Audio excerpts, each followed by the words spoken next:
I'm 64 years old, and if you had told me 5 years ago that remarrying would nearly destroy everything I'd spent 3 decades building, I would have laughed in your face. But that's exactly what happened. And the only reason I still have my vineyard, my winery, and my freedom today is because when I married Darnell Barnes, I made one critical decision. I never told him or his 3 adult children the full truth about who owned the estate we lived on. Let me back up. My name is LaToya Morrison, though most people in Sonoma Valley just call me Toya. I bought my first 5 acres here in 1989 when I was 34 years old. I was a single mother working as a real estate agent, and people thought I was absolutely crazy. A black woman on her own buying raw land in wine country. The loan officer at Wells Fargo actually laughed when I presented my business plan. "Oh, Morrison," he said, barely concealing his smirk. "Wine production requires significant capital expertise and frankly connections in the industry. Perhaps you'd be better suited to a more traditional investment." I walked out of that bank with my head high and my jaw clenched. I'd heard no before. I'd heard worse than no. But I had a vision, and more importantly, I had something that man in his pressed suit would never understand. I had grit born from necessity. You see, I wasn't always a real estate agent dreaming of vineyards. I grew up in Oakland, daughter of a postal worker and a nurse. My parents worked themselves to exhaustion to give me and my 2 brothers a shot at something better. I got pregnant at 23 with my daughter Jasmine, and her father, well, he disappeared before her first birthday. I was working 3 jobs then, reception desk at a car dealership during the day, waitressing at Denny's 4 nights a week, and doing bookkeeping for my neighbor's tax business on weekends. I remember one night Jasmine was about 2 years old, crying in her crib because I'd been gone all day, and she barely knew her own mother's face. I stood in the doorway of our 1-bedroom apartment in Richmond, tears streaming down my face, and I made myself a promise I would build something. Something that was mine, that was ours, that nobody could take away. It took me 6 years to get my real estate license while working those jobs. 6 years of night classes studying after Jasmine fell asleep showing houses on my lunch breaks. But I did it, and I was good at it. Really good. By the time I was 30, I was one of the top agents in the East Bay. By 33, I'd saved $40,000. That's when I drove up to Sonoma Valley for the first time. I was showing a client a property in Napa, and on the way back I took a wrong turn. Ended up on this winding road, and suddenly there it was. Rolling hills covered in grapevines, the late afternoon sun turning everything gold and green and impossibly beautiful. I pulled over and just sat there watching the light change. That's when I saw it. A for sale sign on 5 acres of raw land unplanted, overlooked at the far end of the established vineyard. I called the number right there from my car phone. The price was $38,000. I bought it with almost every penny I had. Everyone thought I was insane. My mother called me crying, begging me not to throw away my savings on dirt in the middle of nowhere. My brothers said I was having a midlife crisis at 34. Even my real estate colleagues shook their heads. "LaToya, you're a city girl. What do you know about farming?" Nothing. I knew absolutely nothing about farming. But I learned. I spent every weekend that first year reading everything I could find about viticulture. I drove to UC Davis and sat in on lectures pretending I was a student. I talked to every vineyard manager, every winemaker, every harvest worker who would give me the time of day. And then with my own 2 hands and the help of Jasmine, who was 7 years old and thought it was all a grand adventure, I planted my first Pinot Noir vines. Jasmine and I would drive up every Saturday morning, the trunk of my Honda Accord packed with supplies. I'd work the land while she did homework on a blanket under an oak tree, and when she finished, she'd help me tie the baby vines to their posts. Her little fingers learned the knots before she learned to braid her own hair. "Mama," she asked me one Saturday, dirt under her fingernails, "why are we doing this?" "Because, baby," I told her, "I'm going to build us something that matters, something that's ours."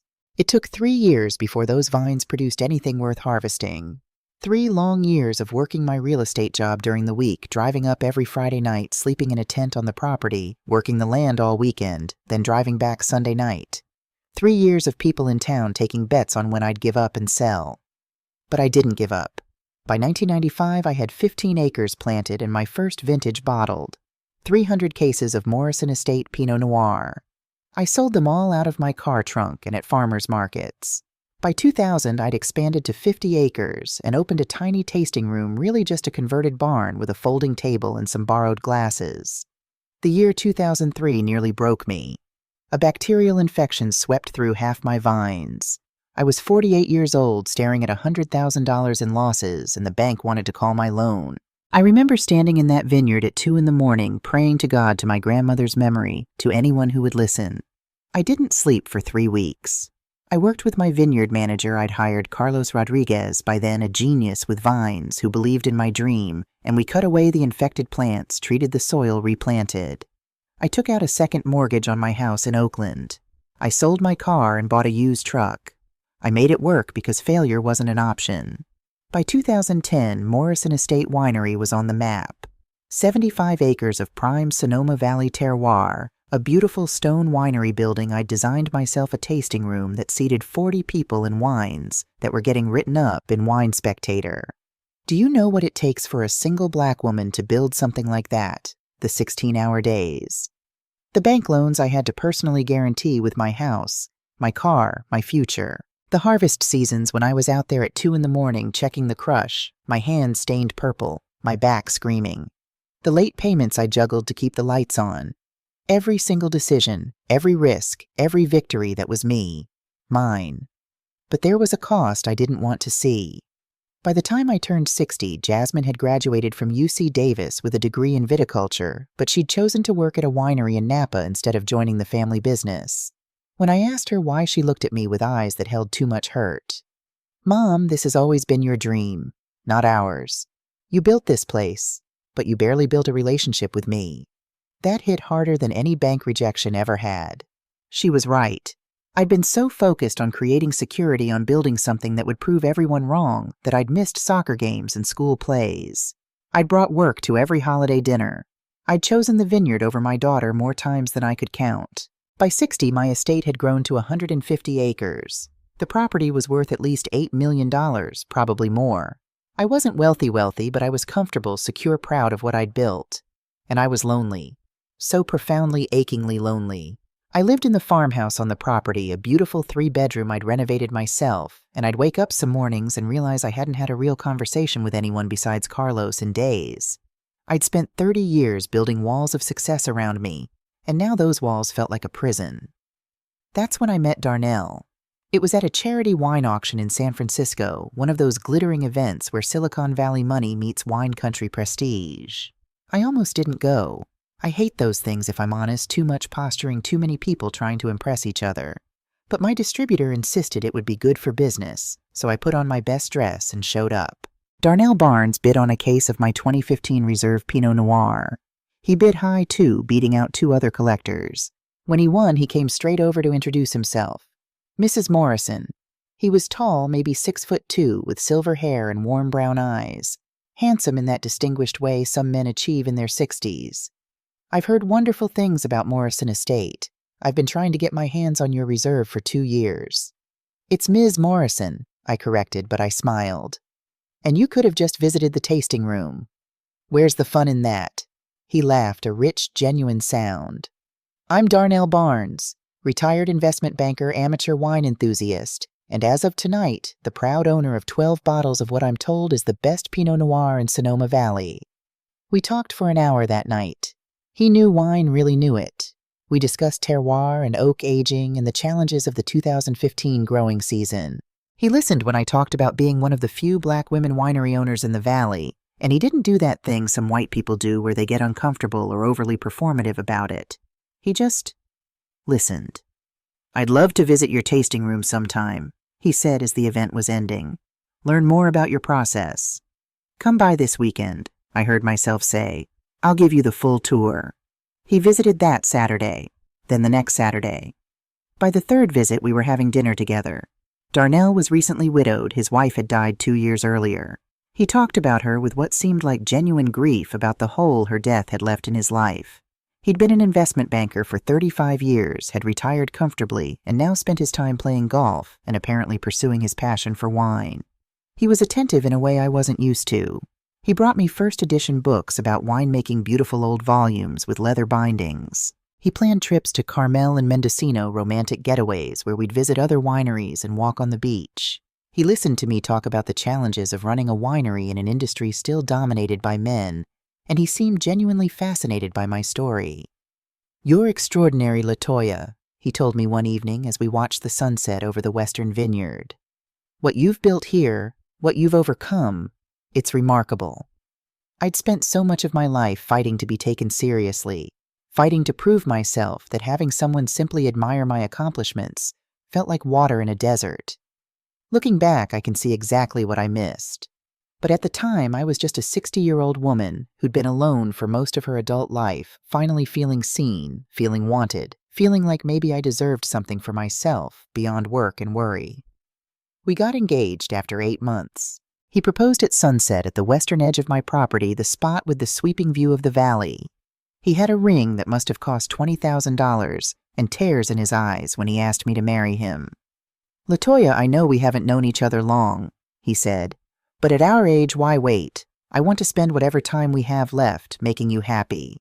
I said yes with tears streaming down my face. That's when I met his children. Darnell had 3, Terrence 42, who worked in finance like his father, Shanice 39, a real estate developer, and Andre 35, who did something in tech consulting that he was always vague about. They came to visit the estate 2 weeks after the engagement, and I wanted so badly for them to like me to accept me into their family. Shanice walked through my farmhouse like she was conducting an inspection, her sharp eyes taking in every detail. She was impeccably dressed in designer clothes, her hair in a perfect silk press, her nails manicured. Everything about her screamed success. "This is a beautiful property, Ms. Morrison," she said, her tone professionally pleasant. "How many acres?" "About 150, I replied. "And the annual production, we do about 8,000 cases a year. Small batch premium quality." "Impressive." She smiled, but it didn't quite reach her eyes. "Do you have any business partners? Or is it a family operation?" Something in the way she asked made my spine stiffen slightly. "It's been in the Morrison name for over 30 years. Terrence wanted to know about the financials. "What kind of revenue does a boutique operation like this generate?" he asked over dinner that first night. "What are your profit margins?" I kept my answers vague. "We do well enough. But honestly, it's never been about the money for me. It's about the craft, the legacy." Andre was the quiet one. He barely spoke during that first visit, just watched with dark, unreadable eyes. A few times I caught him staring at me with an expression I couldn't quite interpret. Sadness, warning, I couldn't tell. The question that should have alarmed me came from Terrence near the end of the evening. "Since you and Dad are getting married," he said casually, swirling his wine, "have you thought about estate planning? It would be smart to get everything organized, for tax purposes." I was 60 years old and healthy as a horse. I looked at Darnell, waiting for him to tell his son that was inappropriate. But Darnell just squeezed my hand and said, "Terrence is right, darling. At our age, we should both make sure our affairs are in order. It's the responsible thing to do." Jasmine flew up from Napa for the wedding planning. The night before we went to pick out flowers, we sat on my porch with a bottle of my 2016 Chardonnay, and she said what had been on her mind for weeks. "Mom, are you sure about this?" "Sure about what, Darnell?" "His kids." She set down her wine glass. "That Shanice woman gives me weird vibes. The way she was looking at the winery building, the tasting room, the barrels, Mom, I see that look from developers all the time. She was assessing value." "She's a real estate developer, baby. That's probably just habit." "And Terrence asking about your will, Mom, you just got engaged. That's not normal." "They're just protective of their father," I said, but even as the words came out, I felt a small twist of doubt. "He's all they have left since their mother died." "Did you get a prenup?" "Jasmine." "Mom, please tell me you got a prenup." I had. My attorney, Beverly Thompson, I'd known her since my early real estate days before either of us had made anything of ourselves, had insisted on it. "Baby, of course I did," I assured Jasmine. Beverly drew up an ironclad prenuptial agreement. Everything I acquired before the marriage stays mine. The estate, the winery, all of it. Jasmine relaxed slightly, but I could tell she was still worried. What I didn't tell her, what I didn't tell anyone, not even Beverly, was the other decision I'd made. When Darnell and his children asked about the estate, about the property, about ownership, I'd been deliberately vague. I told them it was cooperative family property that had been in the Morrison name for generations. I implied there were other stakeholders, maybe cousins or silent partners. When they pressed for details, I deflected. "It's complicated," I'd say. Or, "There are family trusts involved." Or, "Beverly handles all the legal structures." Was it dishonest? Maybe. But something in my gut, that same instinct that had kept me going through bank rejections and failed harvests, and all those years of people betting against me, told me to protect this information. Some part of me, the part that had fought for every inch of this land, that had heard no from every direction and built an empire anyway, whispered, "Don't show your full hand." Not yet. I'd spent 30 years learning that the world doesn't always reward honesty. That sometimes, especially as a black woman in a white-dominated industry, you have to be strategic. You have to protect yourself. And so I did. The wedding was small, intimate. We got married at the estate, naturally under an arch covered in grapevines from my oldest Pinot Noir plantings. Jasmine was my maid of honor, beautiful and worried in her dusty rose dress. Darnell's 3 children stood as his attendants, all smiling, all gracious. Shanice even hugged me after the ceremony and called me Mom, which should have been sweet, but somehow felt rehearsed. We didn't go on a honeymoon. Harvest season was approaching, and I couldn't leave Carlos to handle it alone. Darnell said he understood. He moved into the farmhouse, bringing his furniture, his books, his golf clubs. We settled into married life. For the first year, it was genuinely good. Darnell seemed content to play golf at the club in Santa Rosa, to host his children for Sunday dinners, to sit on the porch in the evenings with a glass of my wine and watch the sun set over the vines. He didn't interfere with the business. He was just there. Companionship. Someone to talk to at the end of the day.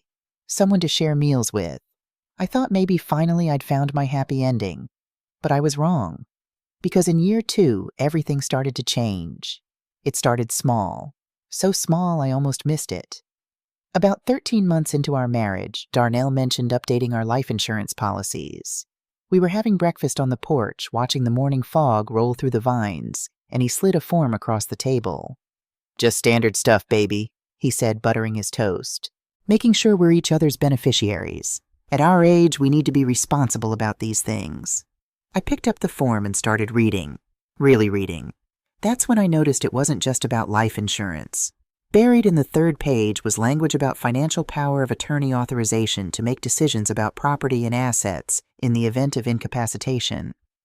"Darnell, this isn't just insurance," I said carefully. "This gives you legal authority over my accounts." His face tightened slightly. "Latoya, we're married. Don't you trust your own husband?" "It's not about trust. I just don't sign documents I don't fully understand." He didn't speak to me for 3 days after that. 3 days of cold silence, of him sleeping in the guest room, of feeling like I'd done something wrong by being careful with my own assets. On the 4th day, he came back to our bed with flowers and apologies. "I'm sorry, baby. I just want us to take care of each other. But I understand if you need time to think about it."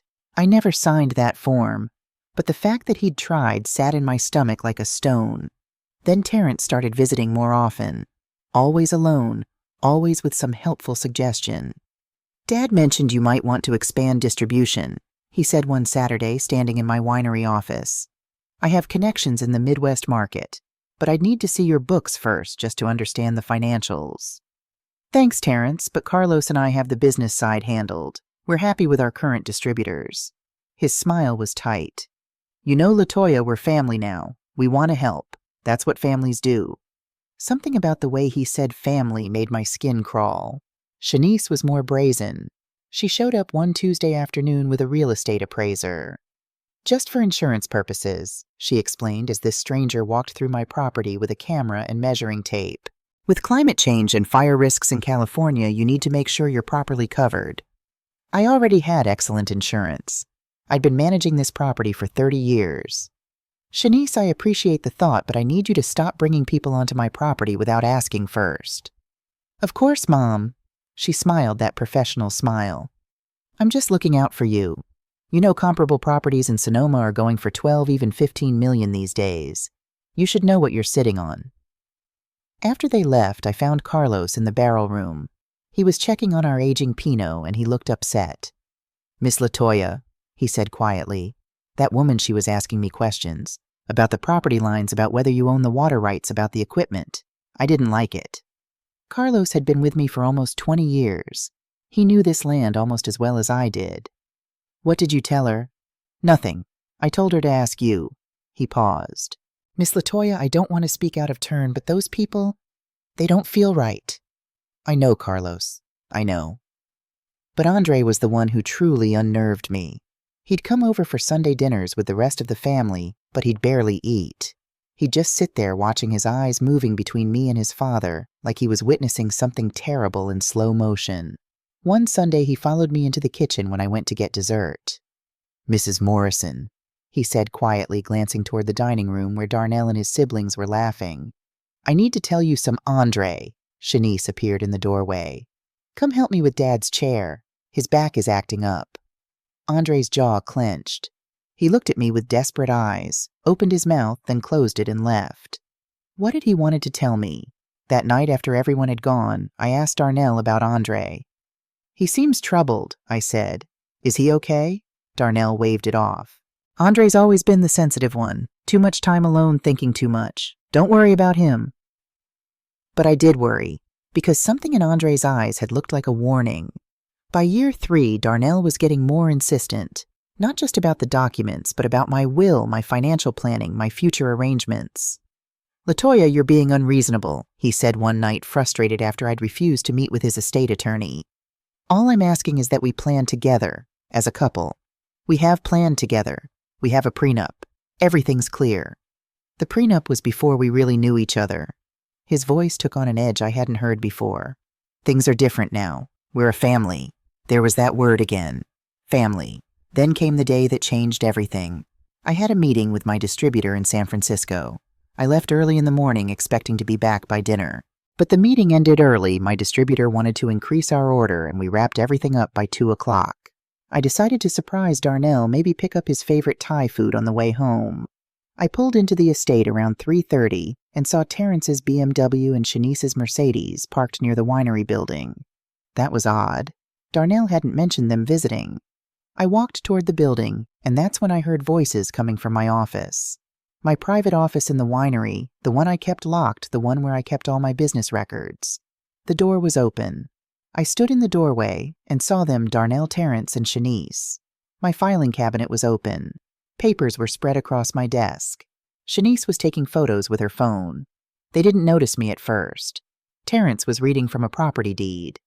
"Jesus Christ, it's all in her name," he was saying. "Everything. No partners, no trust structure, nothing. The whole $8 million is just hers." "Keep looking," Shanice said. "There has to be a will estate document, something." "What the hell are you doing?" They all jumped like they'd been electrocuted. Shanice quickly stuffed her phone in her purse. Terrence closed the filing cabinet. Darnell turned to me with that smooth smile, but I could see the calculation in his eyes. "Latoya, sweetheart, you're home early. I asked you a question. What are you doing in my office in my private files?" "We were just looking for the insurance papers," Darnell said calmly. "Shanice was right about needing to update your policy, and I thought I'd help. Those are confidential business documents. You had no right to be in here. Any of you." Terrence stepped forward. "Latoya, there's no need to get upset. We're family. We're just trying to help you get organized. Get out." "What? Get out of my office, all of you. Now." Shanice gathered her purse, her face cold. "You know we're just trying to look out for your interests. But if you want to be paranoid and ungrateful..." "Out!" They left. But as Darnell walked past me, he leaned in close and whispered, "We'll talk about this later, when you've calmed down." Like I was the one being irrational, like I was the problem. I locked the office door behind them and stood there shaking. Then I pulled out my phone and called Beverly Thompson. "Bev, I need you to run a property check. Every document filed with the county on Morrison Estate. I need to know everything's still in my name, that all the filings are correct." "Latoya, what's going on?" "Just do it, please. I have a really bad feeling." Beverly called me back 3 days later. I was alone walking through the vineyard when my phone rang. I could hear the tension in her voice immediately. "Latoya, where are you right now? Are you alone?" My heart started pounding. "Yes. What is it?" "Someone's been filing documents with Sonoma County. Transfer deeds, partnership agreements. Documents that would give Darnell and his children ownership stakes in Morrison Estate Winery." The world seemed to tilt. I sat down hard on the ground between 2 rows of vines. How is that possible? I never signed anything like that." "The signatures look like yours," Beverly said carefully. "But Latoya, I've known your signature for 25 years. These are forgeries. Obvious ones once you know what to look for." "Can they do that? Can they just file fake documents?" "They can file them. Whether they hold up in court is another matter.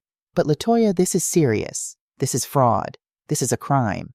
You need to file a police report. Not yet. What not yet, Bev? My mind was racing. If they're willing to forge documents, what else are they willing to do? If we tip them off now, they might get more aggressive. Or they might run. I need to know who Darnell really is, what he's really done.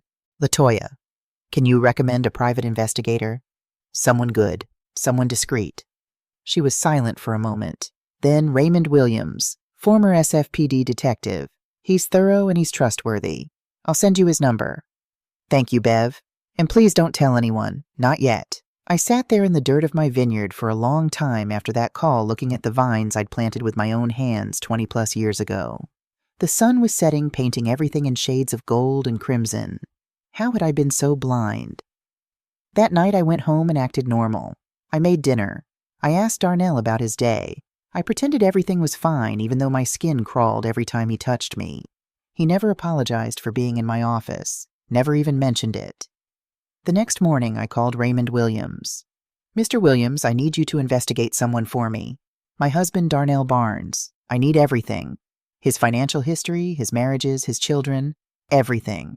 What specifically are you looking for, Mrs. Morrison? The truth, I said. Whatever that is. It took Ray 2 weeks. 2 weeks of me pretending to be a loving wife while gathering every document I could find, every receipt, every piece of paper with Darnell's name on it. 2 weeks of sleeping next to a man who might be trying to steal everything I'd built. We met at a coffee shop in Petaluma, far enough from Sonoma that no one would recognize me. Ray walked in with a folder that looked 3 inches thick. Mrs. Morrison, he said, sitting down across from me, I think you should prepare yourself. He opened the folder. Your husband's first wife, Margaret Barnes, died 4 years ago from complications of early-onset Alzheimer's. 6 months before her death, she transferred her entire estate to your husband. A $4 million home in Pacific Heights, investment accounts, everything. Maybe she wanted him to have it, I said weakly. Her sister tried to contest the transfer. She claimed Darnell had taken advantage of Margaret's diminished mental capacity. Margaret's doctor even testified that his patient shouldn't have been making major financial decisions at that stage of her illness. What happened? Darnell had documents, power of attorney transfer papers, all signed by Margaret. The sister claimed they were forged, but she couldn't prove it. The case was settled out of court. She got $50,000. Darnell kept everything. My hands were shaking. Ray pulled out more papers. But that's not all. Darnell had a wife before Margaret, Helen Washington. She died 6 years ago from a traumatic brain injury after a fall at their vacation home in Lake Tahoe. A fall? That's what the police report says. But here's the interesting part. Helen had also transferred most of her assets to Darnell 4 months before her death. Her daughter tried to sue, claiming undue influence. She was blocked by the same attorneys Darnell used for Margaret's case. I felt like I was going to be sick. 2 wives, I whispered. 2 dead wives, both of whom gave him everything right before they died. And now he's working on number 3.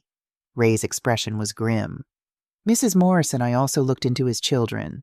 Terrence was sued by a former business partner for embezzlement. The case was settled quietly. Shanice lost her real estate license in Oregon for fraudulent practices. She got licensed in California instead. And Andre... What about Andre? Andre's record is mostly clean, but Ray hesitated. This is where it gets complicated. I have a contact who could access sealed juvenile records. Andre attempted to file a complaint against his father 10 years ago during Margaret's illness. He claimed Darnell was financially abusing his stepmother. I sat up straighter. What happened? The complaint was withdrawn, but according to my source, Andre was pressured by his family, threatened with being cut off financially if he didn't recant. So Andre tried to stop him, even back then. It appears so. Mrs. Morris and Andre might be the only one in that family who isn't a predator. I thought about all those Sunday dinners, Andre's desperate eyes, the way he'd tried to talk to me in the kitchen, the warning I'd been too blind to see. What do I do, Ray? You get out, you divorce him, you press charges, you protect yourself. I looked down at the folder at the photos of Margaret and Helen, at the documentation of a pattern that had been repeating for years. These people thought they could walk in and take what I'd spent 3 decades building. They thought I was just another Mark, another elderly woman to manipulate and rob. But they'd made one critical mistake. They'd underestimated me. No, I said quietly. I'm not just going to protect myself. I'm going to make sure they can never do this to anyone else again. Ray looked at me carefully. That's going to be dangerous, Mrs. Morrison. If Darnell realizes you know... I've been fighting my whole life, Mr. Williams. I'm not stopping now. I met his eyes. But I'm going to need your help. And I'm going to need to talk to Andre. I arranged to meet Andre at a small coffee shop in Santa Rosa, far from anywhere his family might see us. When he walked in, he looked thinner than I remembered shadows under his eyes. Mrs. Morrison, he said quietly, sliding into the booth across from me. I'm sorry. I'm so sorry. I tried to warn you. I tried to Andre, stop. I reached across the table and took his hand. I know what you tried to do. Ray told me. You tried to protect Margaret, and you tried to protect me. His eyes filled with tears. I was too much of a coward to do it right. You were a victim too. Your father? My father is a monster. The words came out harsh, bitter. I've known it my whole life. I watched him manipulate my mother. When she died, I thought maybe he'd change. Then he married Margaret, and I watched him do it all over again.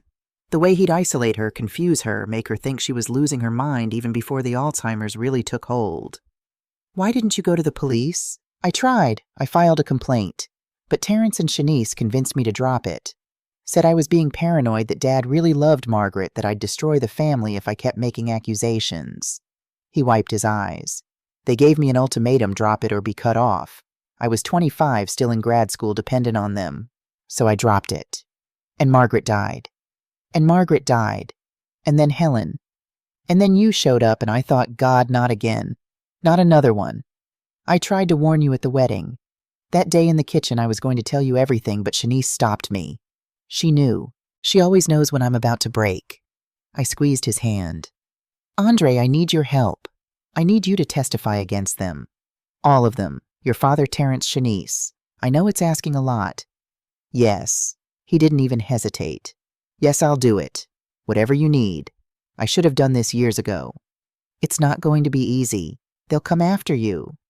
I don't care anymore, Mrs. Morrison. I'm tired of being scared. I'm tired of being complicit. He looked at me with something like hope in his eyes. Maybe we can save each other. Over the next 3 months, I lived a double life. During the day, I was the dutiful wife. I made dinners, I smiled at Darnell's children during their Sunday visits, I pretended I didn't know what they were planning. At night, I built my case. Beverly brought in a forensic accountant who went through every financial record, every county filing, every document. We found more forged signatures, at least 15 different transfer documents filed over the past 2 years. We found email chains between Terrence and Shanice discussing asset extraction strategies and timeline optimization.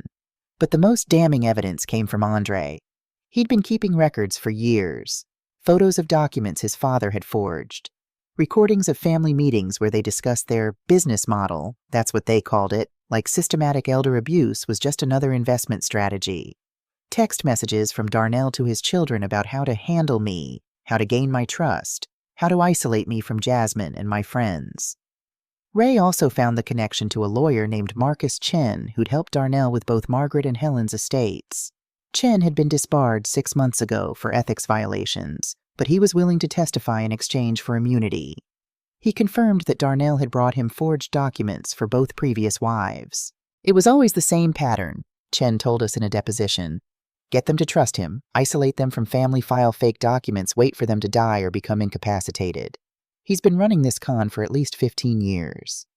Why didn't you report him? Beverly asked. Chen looked ashamed. Because he paid well, and because I told myself the women wanted it, that they loved him. I was lying to myself. We had enough to file criminal charges. Detective Keisha Morgan from the Sonoma County Sheriff's Office reviewed everything and agreed to bring it to the DA. But before we went public, I wanted my moment. I wanted to look Darnell in the eyes and let him know that he'd picked the wrong woman to victimize. I planned it carefully. I told Darnell I wanted to have a romantic dinner, just the two of us up at the Western Hilltop, the place where he'd proposed. 3 years anniversary of our engagement, I said. A celebration. He loved the idea. He thought I'd finally stopped being difficult about the paperwork that I was coming around to being the compliant wife he wanted. That Saturday evening, I had Carlos set up a table with white linens and candles. I picked my best wines from the cellar.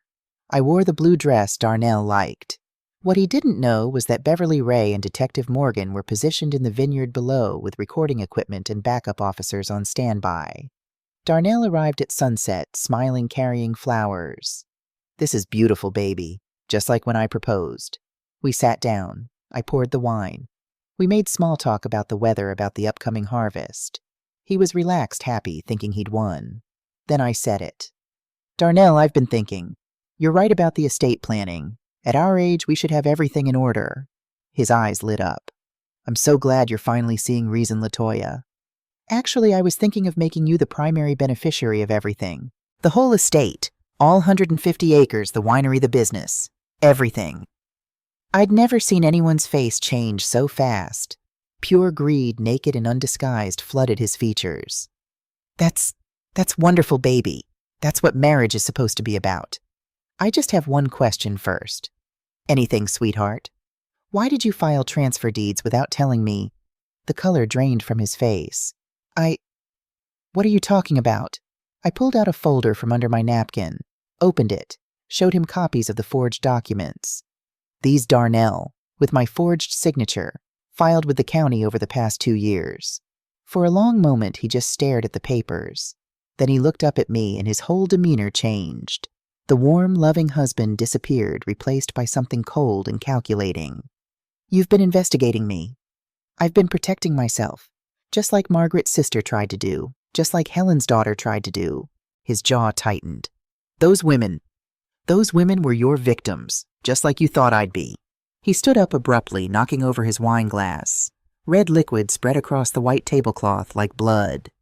"You don't understand anything, LaToya. Margaret was going to leave everything to her sister after everything I did for her. 20 years of marriage and she was going to cut me out. I earned that money taking care of her through her illness. She had Alzheimer's. She didn't know what she was doing. And Helen," he was pacing now, agitated. "Helen's kids were vultures just waiting for her to die so they could sell off everything. I gave her love in her final years. I deserved something for that." She fell and hit her head. "How convenient." "That was an accident," but his eyes flickered just for a second. I stood up, too, facing him. "And me? What was your plan for me, Darnell? Another accident, another convenient illness." He laughed, a harsh, bitter sound. You were supposed to be different. I actually thought—" He shook his head. "I thought maybe I could just live here, enjoy what you'd built, and it would be enough. But then I saw what you really had. 8 million, LaToya. Maybe more. And you were keeping it all to yourself, so paranoid, so secretive. It's mine. I built it. You're 64 years old. What do you need it all for? You don't have much time left for this place anyway. My children need security. Terrence's firm is failing. Shanice has debts. They deserve a future. So you thought you'd steal mine?" "I thought," he said, stepping closer, his voice dropping to something dangerous, "that you'd be smart, that you'd see how good I was to you and be grateful. But you're just like the others. Selfish, ungrateful." "I loved you," I said quietly. "I actually loved you." For just a moment, just 1 second, I saw something that might have been genuine emotion cross his face. "I loved you too, LaToya. In my way. But love doesn't pay bills. Love doesn't secure futures. Love is just a tool, and you were supposed to be smart enough to understand that." "I understand perfectly now. So what are you going to do?" He smiled, but it was ugly. "Divorce me? I'll fight it. I'll tie you up in court for years. I'll make your life hell." "No," I said. "You won't." That's when Detective Morgan stepped out from the vineyard path below, followed by 2 uniformed officers. "Darnell Barnes, you're under arrest for fraud, forgery, conspiracy to commit theft, and elder abuse." The look on his face, shock, rage, betrayal, would have been satisfying if it wasn't so terrifying. He lunged toward me, and for a second I thought he might actually try to hurt me, but the officers were there pulling him back, forcing his hands behind his back. "You vindictive bitch!" he screamed as they cuffed him. "I gave you everything. I loved you." I walked right up to him, close enough to see the veins bulging in his neck, the rage in his eyes. "No, Darnell, you loved my property, you loved my money, But you never loved me. I kept my voice steady calm. And here's the thing you never understood. Every vine you see, every acre, every bottle, I built that. I earned it. I fought for it. And you couldn't take it from me because I knew exactly what I had and I protected it. You'll regret this, he hissed as they started walking him toward the patrol car. The only thing I regret, I called after him, is not seeing who you really were sooner. They arrested Terrence and Shanice that same evening. Andre wasn't present. He'd already given his testimony and was under protection as a witness. The trial took 8 months. The media coverage was intense. Vineyard widow versus con artist family made headlines across California. I had to testify about my life, my work, my marriage, my choices. The defense tried to paint me as paranoid and distrustful. If you loved him, why did you lie about your assets? Darnell's attorney demanded. Because women, especially women of color, learn to protect themselves, I answered. Because I'd fought too hard for what I had to risk losing it. Because my instincts told me something was wrong and I listened to them. Beverly stood up. Mrs. Morrison's so-called distrust saved her life and her livelihood. She's not on trial here. The men and women who tried to defraud her are. Margaret's sister Diane testified frail but fierce. He killed my sister's spirit before her body gave out. I knew it then, but I couldn't prove it. Helen's daughter Nicole broke down on the stand. My mother was terrified of him at the end. She told me she didn't want to sign anything, but he kept bringing papers to her hospital bed. And Andre testified against his own family. He was calm, methodical, devastating. I've watched my father destroy lives for profit my entire life, he said. I was too afraid to stop him before, but Mrs. Morrison gave me the courage to finally do what's right. The verdicts came on a Tuesday afternoon. Terrence guilty of fraud and forgery, 3 years. Shanice guilty of fraud, forgery, and conspiracy, 3 years. Darnell guilty on all counts, including elder abuse and conspiracy. The judge looked at him with disgust. Mr. Barnes, you have systematically preyed on vulnerable women for financial gain. You are a danger to society. 15 years. At 67, it was essentially a life sentence. The divorce was finalized 3 months later. The prenup held. Darnell got nothing. His legal fees bankrupted him. That was 2 years ago. Today, I'm 69 years old. Morrison Estate Winery is thriving. We just won double gold at the San Francisco Chronicle wine competition. We've expanded to 175 acres. And Jasmine came home. She's my head winemaker now, and we're closer than we've ever been. We blend wines together, walk the vineyard rows together, make decisions together. She brought her girlfriend to live in the old foreman's cottage, and they're talking about starting a family. You inspired me, Mom, she told me a few months ago. Watching you fight for what was yours, refusing to be a victim, it made me want to be part of this legacy. Carlos just celebrated 23 years with Morrison Estate. We're building a new barn for equipment, expanding our operations. And Andre, he works as a consultant for me now, helping with business development. Legitimate work, fair pay. He's in therapy, rebuilding his life, reconciling with the fact that biology doesn't dictate family. You saved me too, he told me last week over coffee.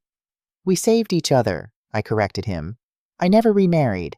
I don't think I will. But I'm not lonely anymore. I have my daughter, my work, my land, and my freedom. I tell this story now because I want other women to hear it, especially older women, especially women who've built something with their own hands. When I married Darnell, I made a choice not to tell him the full truth about my assets. Some people say I should have trusted him, that if I didn't trust him, I shouldn't have married him. But here's what I learned. Protecting yourself isn't about distrust. It's about recognizing that people can change, that you can be wrong about someone, and that your life's work is worth protecting. I kept my secret for 3 years. Those 3 years gave me time to see who Darnell really was, time to notice the red flags, time to build evidence, time to save myself. If I'd told him from day one that I was the sole owner of an $8 million estate, I don't know what would have happened. Maybe he would have moved faster. Maybe I wouldn't have noticed the manipulation until it was too late. Maybe I'd be like Margaret and Helen, stripped of everything, a cautionary tale instead of a survivor. My advice? Know what you have. Know what it's worth. Protect it legally. And don't feel guilty about keeping some cards close to your chest until you're absolutely certain of who you're dealing with. Because love is beautiful, but naivety is dangerous. And your life's work, that's not something you gamble with. Not ever. I still make wine. I still walk my vineyard rows at sunset, touching the vines I planted 35 years ago. I still taste every vintage, still make every blending decision, still welcome guests to my tasting room with pride. The difference is now when someone asks me about the property, I tell them the truth. This is my estate. I bought it. I built it. I own it. Every vine you see mine. Every bottle mine. Every acre mine. And then I smile and add, and it's going to stay that way. Because I was never their victim. I was never their mark. I was never their elderly target to exploit. I was their reckoning. And I'm still here on my land, living my life, making my wine exactly as I always have. Alone maybe, but free absolutely. And that's worth everything.